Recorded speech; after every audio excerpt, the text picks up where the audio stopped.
আসসালামু আলাইকুম, শুভেচ্ছা, স্বাগতম। সম্মানিত দর্শক, এটা একটা খবর হলো বাংলাদেশ চীন। যেমন বাংলাদেশের জনগণ বিভিন্ন অসুখ বিসুখ হইলে ডাক্তার দেখানোর জন্য ভারতে যাইতো। এখন তো ভারতের ভিসা বন্ধ আছে কিংবা কম দেওয়া হচ্ছে। তো ওই হিসাবে যেমন চীন আগায় আসছে আর কি, ওই ব্যাপারটা নিয়ে একটা সংবাদ। বাংলাদেশি রোগীদের জন্য নতুন সম্ভাবনার দুয়ার খুলছে চীন। চিকিৎসার জন্য এতদিন বাংলাদেশিদের প্রধান গন্তব্য ছিল ভারত। তবে সাম্প্রতিককালে রাজনৈতিক ও কূটনৈতিক কারণে দেশটিতে চিকিৎসা নিতে গিয়ে ভিসা জটিলতায় পড়তে হচ্ছে বাংলাদেশিদের। এই পরিস্থিতিতে বিকল্প হিসাবে নতুন সম্ভাবনার দুয়ার খুলছে চীন।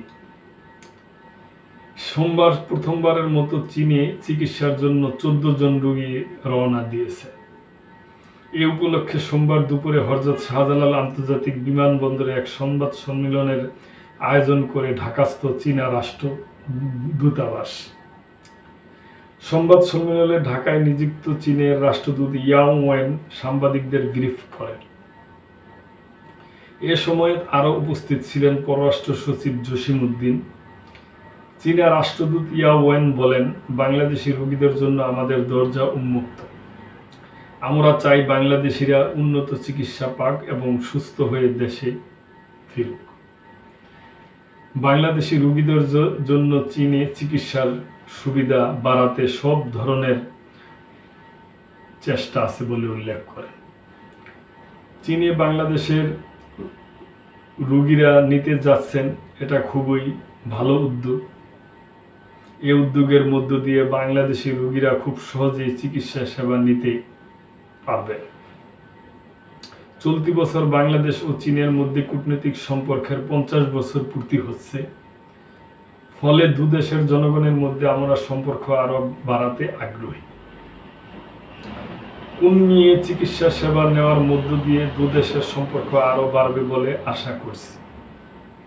প্রথম দফায় সোমবার চায়না ইস্টার্ন এয়ারলাইন্সের একটি ফ্লাইটে 31 সদস্যের প্রতিনিধি দলটি ঢাকা ছেড়েছে।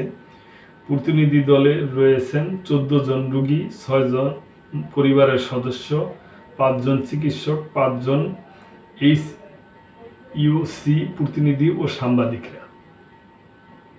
প্রতিনিধি দলের সদস্য ডাক্তার রাশেদুল হাসান চীনে উন্নত চিকিৎসার সুযোগের কথা উল্লেখ করে বলেন, চীন গুরুতর রোগ যেমন ট্রান্সপ্লান্ট এবং ক্যান্সারের মতো চিকিৎসার ক্ষেত্রে অত্যন্ত উন্নত চিকিৎসা প্রদান করে। তবে অনেক বাংলাদেশি এই সুযোগগুলোর বিষয়ে অবগত নন।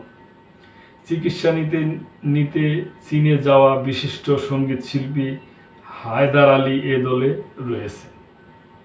তিনি বলেন, আমি বহু জায়গায় চিকিৎসা নিয়েছি কিন্তু কাজ হয়নি। শুনছি চীনে উন্নত মানের চিকিৎসা দেওয়া হয়। আশা করছি এবার ভালো ফল পাব। আইনজীবী রাকিনুল হাকিম বলেন, এখন পর্যন্ত চিকিৎসার জন্য থাইল্যান্ডেই বিকল্প ভাবা হতো, এবার চীনে যাচ্ছি।